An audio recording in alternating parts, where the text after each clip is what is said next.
report. The call for service, the 911 call receives a report to follow disposition. Later, the officer writes a report. They identify it as a crime. They report it to the FBI as a crime. Great, we've recorded this crime appropriately. There's other dispositions that can happen, and longer response times lessen the likelihood of these reports being written and increase the likelihood that the disposition is going to be either gone on arrival or unfounded. If this sounds familiar, this is an issue that we dealt with 7 years ago, I think, when the department's force was shrinking a little bit. The percentage of incidents that were gone on arrival was increasing. That same issue is happening again, but it's happening significantly more often and with a significant higher effect because our force has shrunk to a significantly lower degree. And having fewer of these crimes, as we'll show, being marked gone on arrival means that fewer of these are being reported to the police. And when they're not reported to the police, it has really strong implications for police community trust, for the interactions, for the willingness to report these into the future, and all sorts of negative repercussions to this. So I'm going to turn over to Rachel, and she's going to go over some of the numbers behind the force size and the response times. So just for some context and background, here's a graph showing NOPD staffing trends over time. We just wanted to let you know this is NOPD data. It's taken from the NOPD demographics dashboard, which we can demonstrate how to use after we finish our slides. So just to talk a little bit about what's going on here, you can see that peak in 2010 where staffing numbers start to decline. That's when there was a hiring freeze. So for several years after, commissioned officers and recruits started to decline.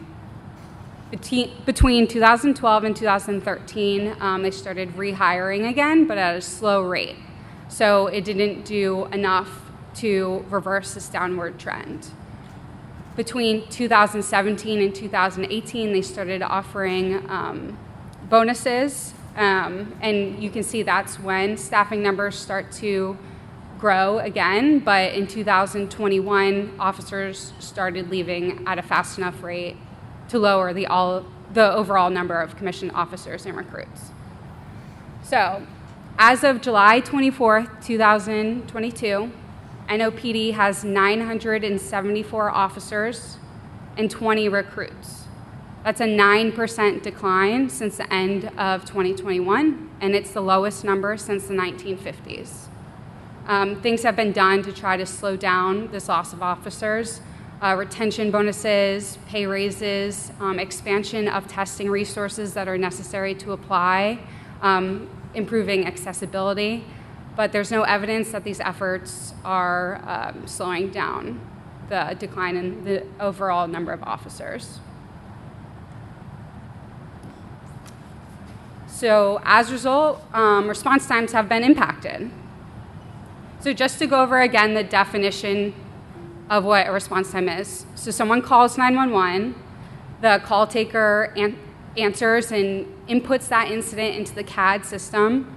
At that moment, that's when the officer can see the incident. So from the time the incident is entered until the time the first officer arrives on scene, that's what we're using to calculate overall response times. So on the graph to the right, it's average response times to calls for service per month from 2014 to July of 2022. This graph does not include officer-initiated calls, which Jeff mentioned. That includes officers that are in the field, they see something, they enter it into the system, and they immediately respond. Those often have a response time of 0, so that's not what we're trying to measure. We're trying to see how fast the police can respond to calls coming from the community. This also does not include response times that are less than 0 or over 24 hours, because those are either data entry errors or outliers that are going to really skew our understanding of this summary data. So average response times over the last 3 years have tripled. In 2019, the average response time was 51 minutes, and in this year, it was 150 minutes. This month, it was 177 minutes, which is just about 3 hours. Median response times have more than tripled in the past 3 years. They've increased from 11 minutes in 2019 to 38 in 2022. This month, they were 47 minutes. So just for those of you who need a refresher on how to interpret median, that means this month that half of all calls, it took 47 minutes or longer to respond. And on the flip side, half of all calls, it took 47 minutes or less to respond. So there's calls that take a lot longer to respond to, and that's why the average is 150, because it's skewing that number to the right. So for emergency and non-emergency calls, they have different average response times because some things are more time sensitive than others. So the average response time for non-emergency calls over the past 3 years have tripled, but the average response time for emergency calls have doubled. So this indicates that there's effort being placed on responding to emergency calls in a timely fashion, but reduced personnel is impacting both emergency and non-emergency calls. And just real quick, wanted to point out, you see those two bumps in 2020 and 2021. The first one is sort of when COVID hit us and response times increased because everything was increasing and was sort of messed up at that time, if you'll recall. And then the 2021 is obviously Ida. So for the most part, there's been a slow increase in 2020 and 2021, but really in 2022, we're seeing this sort of surge that we've seen through July. So one of the things we wanted to do was to make a comparison, and it's difficult to do because we needed cities that have open data, that have 911 data from their police departments publicly available in a way that they're also putting in the creation time and the arrival time so that we can calculate how long is the response time using a similar methodology. For a handful of cities, they don't identify whether the call was self-initiated, so we basically removed all calls where there was an under 10-second response and made the assumption that everything else is a non-self-initiated call. And did the average with the same methodology where everything over 24 hours was thrown out, everything under 0 was thrown out, really everything under 10 seconds. And we got this list of cities, which some of them, New York City is nothing like New Orleans, and is probably never going to be a great comparison to New Orleans. Others are pretty decent comparisons like Cincinnati, Virginia Beach, similar sized cities. And really what we're seeing is the sort of unfortunate reality. We can't compare it to Memphis or Atlanta or Nashville because those cities don't have their data publicly available. But what we're seeing is that this is not just, it's not a normal thing, that it really is a struggle, and it is a struggle that's hitting us more than most cities.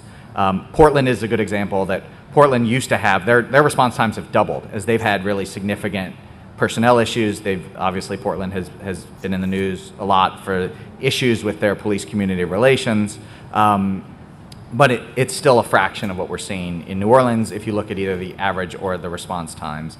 And again, I don't want anybody saying that New Orleans ranks highest in the nation because we don't have every city. This is not, it's sort of an apples to apples like comparison as best we could do. And it shows just how much worse it is here than it's been. But if you'd gone back to 2019 and put New Orleans when our average response time was 51 minutes and our median response time was, 11 minutes, New Orleans would have fit right in with this. So this is not something that inherently has to be the case because it's always New Orleans here. It's just this moment what we're seeing.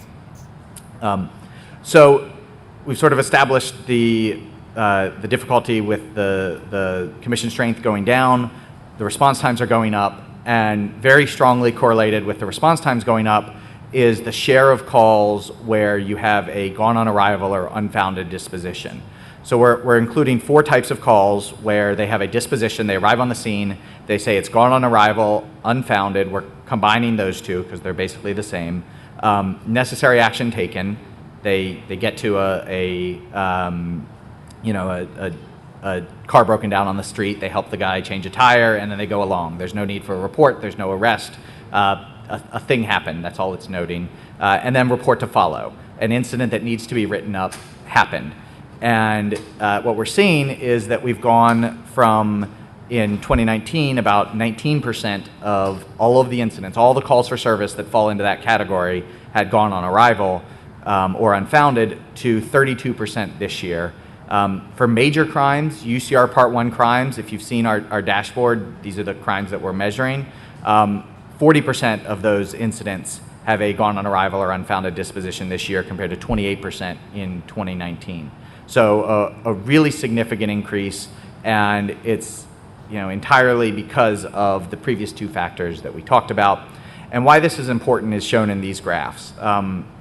These are two scatter plots, and I know I'm probably the only person that loves scatter plots, but I think that these are really important scatter plots because they compare the number of calls for service each month from 2014 to 2020 that had a RTF disposition. On the left side is property crimes, on the right side is violent crimes.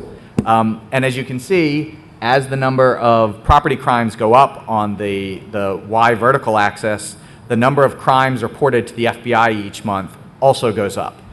For property crimes, it's a near perfect correlation.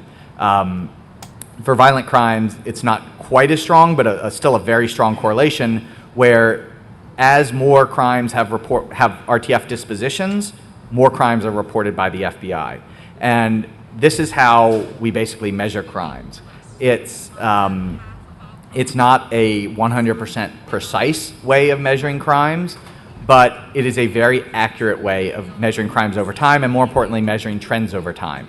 As we see vehicle burglary calls for service with a report written go up, we're going to see vehicle burglary crimes that are being reported by NOPD when they report the official stats. Those are also going up. And so if you include gone on arrival or unfounded, your correlation disappears. So having more incidents having a gone on arrival or unfounded disposition means that we're going to have fewer crimes reported. And we see that here, and Rachel's going to take you through this table here.